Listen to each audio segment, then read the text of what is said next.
The crew growing up in Ozone Park, you couldn't miss the mafia guys. They were always dressed sharp, hanging out in front of their social clubs. When one of them got out of jail, the whole block would shut down for a party. Fireworks, food, music. It was a huge celebration.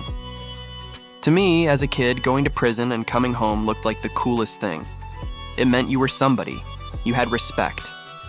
I wasn't trying to get arrested, but I wasn't exactly scared of it either. By the time I was 15, we had a crew. There were like 20 or 30 of us, a real mix of kids. We were a tight-knit group, all from the neighborhood. We lost some good friends along the way, like David Pacheco, who was tragically killed for his sneakers. Rest in peace to him, to Javier, and to Joey. We miss you guys. On weekends, we'd take the train to the Aqueduct RaceTrack flea market. We never had money, so our goal was simple: see who could steal the most. We'd work in teams. One of us would distract a vendor, while another would swipe whatever we could. We looked like innocent kids, and we used that to our advantage. We'd come home with bags stuffed with stolen jeans, hats, colognes, anything we could get our hands on. Our main hangout spot was the corner of 82nd and 101st, right by the bodega. It was across from my house and had payphones, which was perfect. We'd ride our bikes to Indian Field Park and play handball for hours until my hand was swollen and numb. My favorite spot to eat was Aldo's for the best Sicilian slice, or Sapienza Deli for their huge pastrami sandwiches. But our go-to was Lobello's Pizzeria. The owners treated us like family. If we were short on cash, they'd feed us anyway. The nonna there would talk to us in Italian and sometimes just sit with us. They were good people. Sometimes we'd get this crazy idea to ride our bikes all the way to Long Island.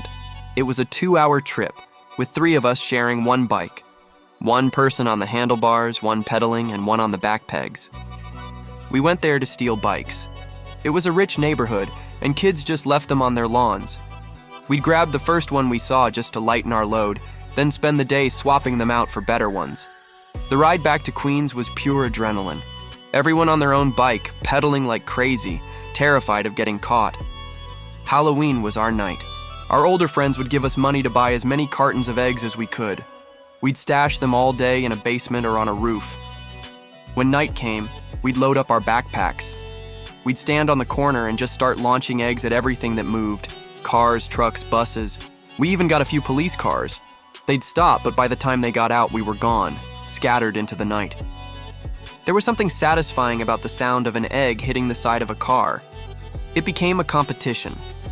Being in a big crew made us feel invincible. If you were a guy walking alone at night and we didn't know you, you were probably getting an egg thrown at you. We felt untouchable. If a driver stopped and got out, it only got worse for them. They'd get a dozen more eggs flying their way. I remember one time a guy caught one of our friends, but as soon as he saw all of us running at him, he let him go.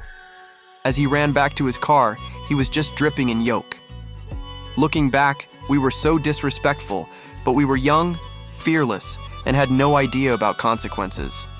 That was just life in the crew. Thanks for tuning in and letting me share a piece of my story.